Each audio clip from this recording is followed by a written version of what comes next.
back to The Price of Business. I'm your host, Kevin Price, talking to you about you and your business. You know that music. That means the one and only Bob Loeser is here in the house. We'll be talking about taxes, talking about what's happening on the tax front. We're going to talk about what you need to know regarding your own personal taxation situation. And I'm a poet and didn't know it. But also we're going to talk about what's happening in the tax front with the unusual, shall we say, activities being done by the IRS. Good to see you. Good morning. Great to see you again. Yeah, I read last week at USDailyReview.com that the IRS has made a huge investment in spy material that can increase their ability to learn more about what people are doing. And it's like, wow, that story accompanying their treatment of organizations that have a Tea Party ring to them, just makes you wonder what world we're living in. All right. Between that and the NSA spying, interestingly enough, one of the hosts on one of the late night talk shows, I think it was Monday night, says that we're glad that the NSA has narrowed it down to two distinctive groups, those that have telephones and those that have the internet. And then he giggled and said, aren't the Amish lucky that they don't know anything about it?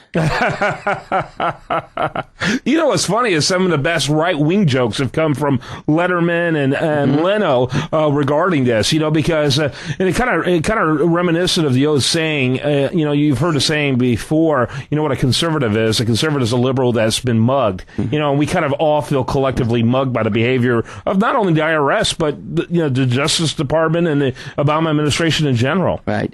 I mean, what we really have to look at as a society today is where are our liberties, and where do we draw the line in the sand about our liberties? I mean, the NSA doing what they're doing, that's all fine and dandy, but where does it become a privacy issue and a violation of that privacy? And I don't know the answer to it. I mean, because if you're telling me that the fact that they may be monitoring my phone calls have saved possibly 2 attempts at bombings in New York and Chicago, is that worth it to me to have my phones, in a sense, tapped? Go ahead, tap them if that's the case.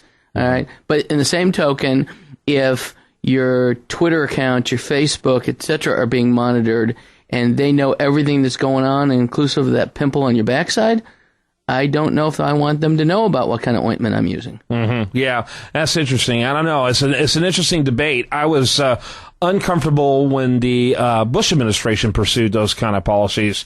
Became even more uncomfortable for obvious reasons when the Obama, administration pursued those kind of policies. I'm big on security, but I'm also, really interested in liberty. And I think when we're trading some of our liberty for our security, as Franklin pointed out, right, you deserve neither. And so I think we're heading in that direction pretty quick.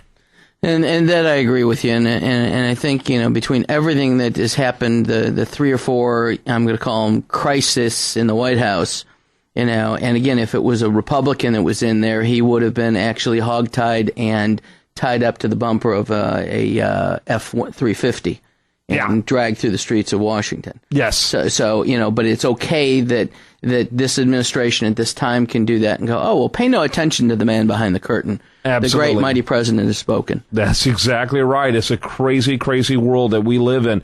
Let me ask you then, with the situation out there, do you actually think anything's going to happen long-term to the administration as a result of so many scandals? I think the IRS one may be the coup de grace, because, to be blunt, I talked to you off the air about this. I had talked to an IRS agent late last week on a separate client, and I just laughed and said, by chance you're not working out of the Cincinnati office, are you? And she stopped a moment, she laughed, and she says, we're not supposed to talk about that stuff. Yeah.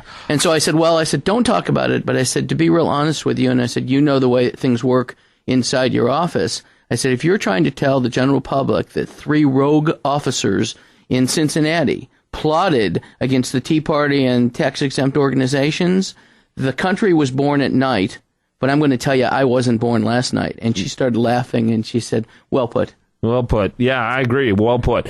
Let's ask about, some of these, other situations that are out there. Of them, I think the one that might actually have the greatest staying power could be the AP scandal and the way they're dealing with the Fox reporter who's looking at potentially decades in prison. Correct. If they have their say. Correct. And to be blunt, at least what I'm looking at is I think they've done more behind the scenes in the White House and the current administration to be locked up for 10 to 15 years than this Rosen has as to what they're trying to, get him for being a traitor.